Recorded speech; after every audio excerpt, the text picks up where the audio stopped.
والمرسلین وعلی آلہ واصحابہ اجمعین اما بعد۔ محترم سامعین، سیرت صحابہ کے اس خصوصی نشست میں آپ سب کا استقبال ہے۔ آج میں حضرت ابو ہریرہ رضی اللہ تعالیٰ عنہ کی شخصیت کو لے کر حاضر ہوں۔ حضرت ابو ہریرہ رضی اللہ تعالیٰ عنہ کا نام صبح شام کے دروس میں، بیانوں میں علماء اکرام کی زبان سے بار بار آپ سنتے ہیں، تو چلیے آج ان کی زندگی بھی آپ سماعت فرمائیں۔ حضرت ابو ہریرہ رضی اللہ تعالیٰ عنہ اسلام قبول کرنے سے پہلے ان کا نام عبد شمس تھا، یعنی سورج کا بندہ، سورج کا غلام۔ اور اسلام قبول کرنے کے بعد شرکیہ ناموں کو بدل دیا جاتا تھا، اس لیے ان کا نام بدل کے رکھا گیا عبد الرحمن۔ اور عبد الرحمن اللہ کو بڑا محبوب نام ہے۔ پیارے نبی صلی اللہ علیہ وسلم نے فرمایا دو نام اللہ کو بہت پیارے ہیں، ایک ہے عبداللہ اور دوسرا ہے عبد الرحمن۔ وہ اپنے نام سے زیادہ کنیت سے مشہور ہو گئے، یعنی ابو ہریرہ۔ کیوں ان کی کنیت ابو ہریرہ کیوں پڑ گئی؟ وہ بکریاں چرایا کرتے تھے، بکریاں چرانے جاتے تو بلی کا ایک بچے کو گود میں لے کر جاتے تھے، اپنے بغل میں لے کے جاتے تھے۔ زیادہ تر بلی کے ساتھ کھیلتے تھے، بلی کو پالنا ان کو بہت پسند تھا، اسی لیے اللہ کے نبی ان کو ابو ہریرہ بول کے پکارتے تھے، یعنی ہریرہ کے ابو۔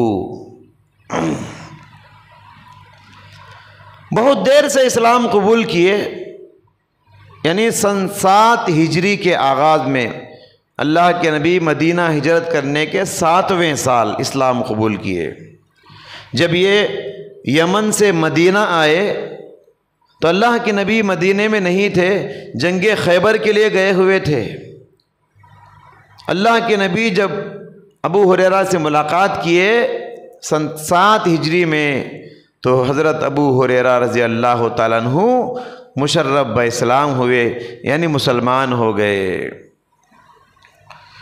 مسلمان ہونے کے بعد ان کی خواہش تھی کہ ان کی ماں بھی مسلمان ہو جائے، لیکن ان کی ماں بظاہر اسلام کے خلاف بڑی سخت معلوم ہوتی تھی، اسلام کے خلاف باتیں کیا کرتی تھی، بڑی سخت باتیں۔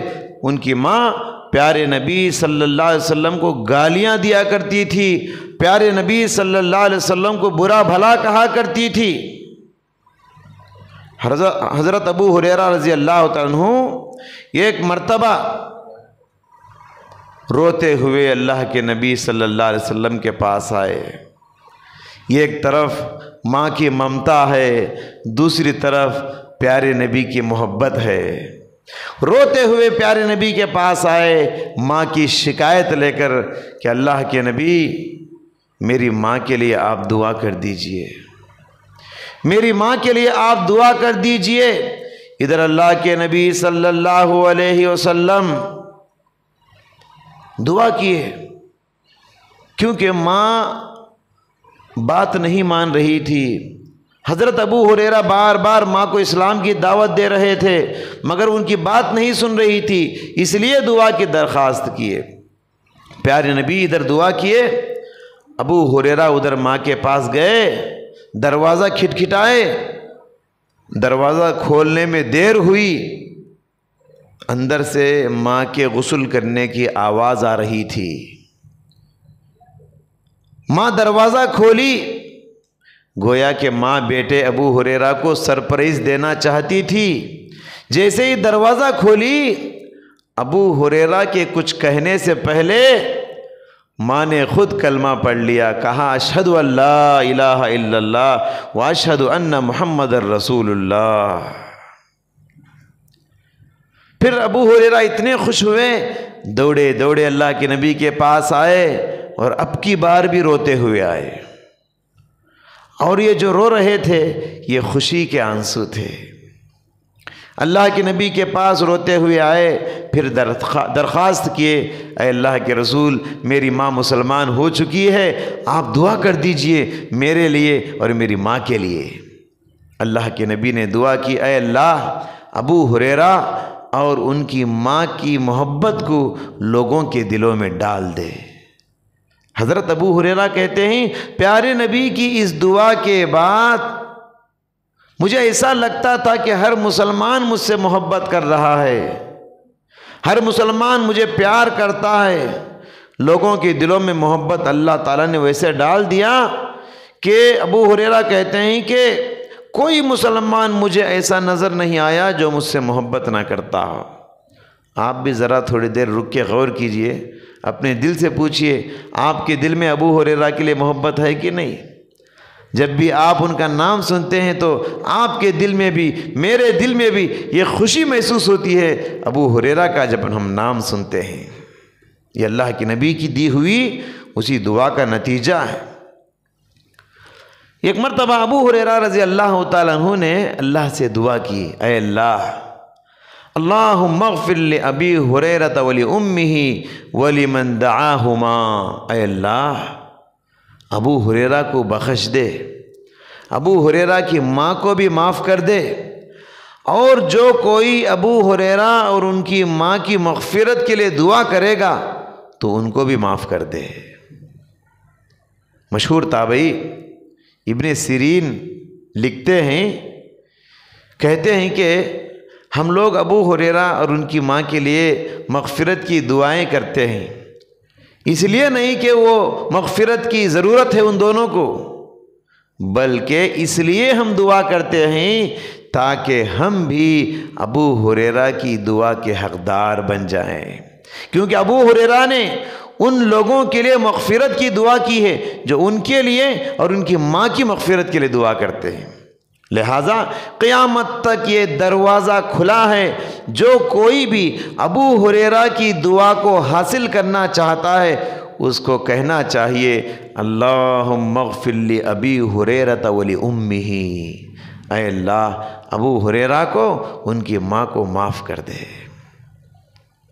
اگر آپ ایسے کہیں گے ابو ہریرہ کی دعا آپ کو نصیب ہو جائے گی، یعنی وہ آپ کے لیے دعا کیے ہیں، اے اللہ جو میرے لیے دعا کرے، میری ماں کے لیے دعا کرے تو ان کو معاف کر دے۔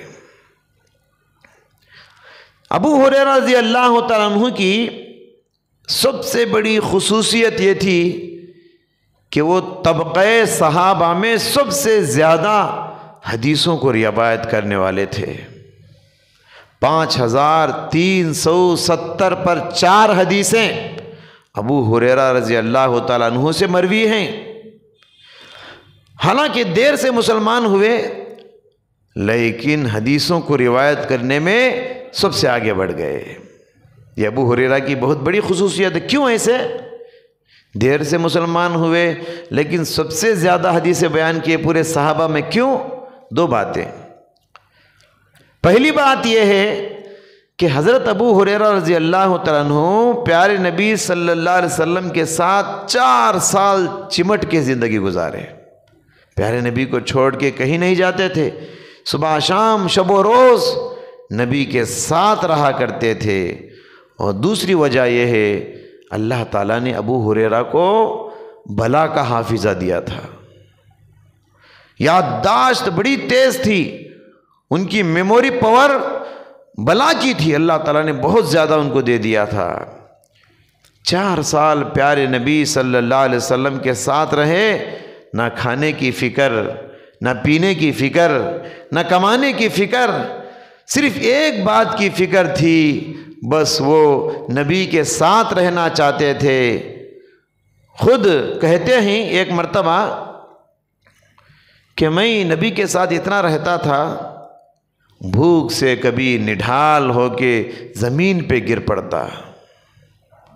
مسجد نبوی میں منبر رسول کے پاس میں بیٹھے بیٹھے اتنی بھوک مجھے لگتی تھی، کیونکہ بھوک کی فکر نہیں، پیاس کی فکر نہیں، کمانے کی فکر نہیں، صرف ایک ہی بات کی فکر تھی، نبی کی باتوں کو سننا، نبی کی باتوں کو یاد رکھنا، یہی فکر تھی، جس کی وجہ سے فقر و فاقے کو بہت برداشت کیا، بھوک پیاس کو انہوں نے بہت برداشت کیا۔ کہتے ہیں کہ میں کبھی کبھی ممبر رسول کے پاس بھوک سے نڈھال ہو کے زمین پہ گرا ہوا پڑا رہتا، اور گزرنے والے لوگ دیکھ کر کہتے کوئی دیوانہ پڑا ہوا ہے، کوئی مجنون گرا ہوا ہے۔ اللہ اکبر۔ کہتے ہیں کہ انصاری ساتھی زراعت پیشہ تھے، کھیتی باڑی کا کام کرنے والے تھے، وہ اس میں مصروف تھے، اور مہاجر ساتھی یہ تجارت پیشہ تھے، وہ مدینے کے مارکیٹ میں جا کے تجارت کیا کرتے تھے، اور میں اللہ کے نبی صلی اللہ علیہ وسلم کے ساتھ رہتا تھا، ایک ایک حدیث کو سنتا تھا، پیارے نبی کے ایک ایک عمل کو غور سے دیکھتا تھا، شب و روز لیل و نہار نبی کے ساتھ ایک ایک منٹ گزارتا تھا، اور گزار کے حضرت ابو ہریرہ حدیثوں کے خزانے کو جمع کر کے امت کو تا قیامت تک آنے والے انسانوں کو تحفہ دے کر گئے۔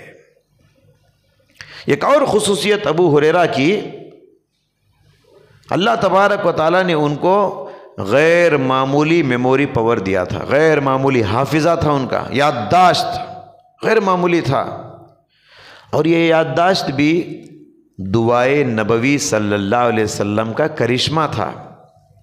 ایک مرتبہ پیارے نبی نے ابو ہریرہ سے کہا، ابو ہریرہ اپنا دامن پھیلاؤ۔ حضرت ابو ہریرہ اپنا دامن پھیلائے، اس کے بعد اللہ کے نبی صلی اللہ علیہ وسلم حضرت ابو ہریرہ کو دعائیں دیے، دعائیں دینے کے بعد کہا ابو ہریرہ اب دامن سمیٹ لو۔ ابو ہریرہ دامن سمیٹ لیے۔ اس کے بعد حضرت ابو ہریرہ کہتے ہیں دعائے نبوی کے بعد جو بھی بات میں سنتا ہوں وہ ذہن میں ایسے بیٹھ جاتی تھی جیسے پتھر پر لکھی ہوئی لکیر محفوظ ہو جاتی ہے، ویسے ہی میری دماغ میں بات پیوست ہو جایا کرتی تھی، جو بھی بات میں سنتا ہوں کبھی بھولتا نہیں تھا۔ یہ نبی کی دعا کا نتیجہ تھا۔ مدینے کے گورنر مروان بن حکم نے ایک مرتبہ حضرت ابو ہریرہ رضی اللہ تعالیٰ عنہ کے حافظے کا امتحان لینا چاہا۔ ان کا میموری پاور کتنا تیز ہے، ان کے یادداشت کا امتحان لینا چاہا۔ ابو ہریرہ کو بلا بھیجا مدینہ کا گورنر، کہا ابو ہریرہ میری خواہش ہے کہ آپ نبی کی حدیثیں سناؤ، میں سننا چاہتا ہوں آپ کی زبان سے۔ اور کرسی کے پیچھے یہ کاتب کو چھپا کر بٹھا دیا، کہا ابو ہریرہ جو بھی حدیثیں پڑھیں گے پورے دھیان سے لکھنا، جیسے بولیں گے ویسے لکھ لینا۔ اور ابو ہریرہ کو اس بات کی خبر نہیں تھی کہ میری ہر بات نوٹ ہو رہی ہے۔ بہرحال حضرت ابو ہریرہ رضی اللہ تعالیٰ عنہ حدیثیں سنانے کے بعد چلے گئے۔ جانے کے بعد ٹھیک 1 سال بعد پھر مروان بن حکم نے ابو ہریرہ کو پھر بلا بھیجا، پھر کہا ابو ہریرہ بڑی پیاری حدیثیں تم نے گزشتہ سال سنائی، میرا من کرتا ہے ایک اور بار وہ حدیثیں سننا چاہتا ہوں، ایک اور بار سناؤ نا ابو ہریرہ۔ اب کی بار بھی اس نے کاتب کو، لکھنے والے کو کرسی کے پیچھے چھپا کر بٹھا دیا اور کہا غور سے لکھنا، لفظ بلفظ نوٹ کرنا، حرف بحرف نوٹ کرنا، اور کتنی غلطیاں آئیں مجھے بتانا، گزشتہ سال کی حدیثوں میں اور اس سال کی حدیثوں میں کیا فرق ہے مجھے کمپیئر کر کے بتانا۔ تو مروان نے کہا ابو ہریرہ گزشتہ سال جو حدیثیں سنائی نا وہی حدیثیں اس سال بھی سناؤ۔ حضرت ابو ہریرہ جیسے گزشتہ سال سنائے تھے ہو بہو ویسے ہی ساری حدیثیں سنا دیے۔ سنانے کے بعد مروان گورنر نے کاتب سے کہا کیا کوئی غلطی کیے ہیں؟ وہ گزشتہ سال جیسے سنائے تھے کیا ویسے ہی سنائے یا کچھ غلطی ہوئی ہے؟ تو کاتب نے کہا اللہ کی قسم گزشتہ سال جو حدیثیں سنائے تھے ہو بہو وہی حدیثیں سنائے ہیں، نہ ایک لفظ زیادہ ہوا ہے نہ ایک لفظ کم ہوا ہے۔ مروان نے ابو ہریرہ سے کہا، اے ابو ہریرہ، ایسی یادداشت تم کو مبارک ہو، میں تمہارے میموری پاور کو سلام کرتا ہوں، میں تمہارے حافظے کو سلام کرتا ہوں۔ اللہ اکبر! بلا کا حافظہ اللہ تعالیٰ نے حضرت ابو ہریرہ کو دیا تھا۔ اللہ تعالیٰ نے ابو ہریرہ اور ان جیسے صحابہ کو نبی کی زندگی کی حفاظت کے لیے چن لیا، نبی کی سنتوں کی حفاظت کے لیے چن لیا، نبی کے حدیثوں کی حفاظت کے لیے چن لیا تھا۔ ابو ہریرہ علماء کے لیے اور پڑھنے والے بچوں کے لیے، اسٹوڈنٹ کے لیے، طلباء کے لیے بہترین نمونہ ہے، بہترین آئیڈیل ہیں۔ محنت کیسی کرنی چاہیے، اللہ سے دعا کر کے تعلیم حاصل کرنے میں کتنی انتھک کوشش کرنی چاہیے، یہ سبق ابو ہریرہ کی زندگی سے ہم سب کو ملتا ہے۔ بہرحال ایک مثالی زندگی گزارنے کے بعد سن 50 پر 7 ہجری میں 70 پر 8 سال کی عمر میں حضرت ابو ہریرہ مدینے میں انتقال ہو گئے۔ دعا ہے اللہ سبحانہ و تعالی ہم سب کو صحابہ کے نہج پر اور صحابہ کے نقش قدم پر زندگی گزارنے کی توفیق عطا فرمائے۔ آمین۔ وآخر دعوانا ان الحمد للہ رب العالمین۔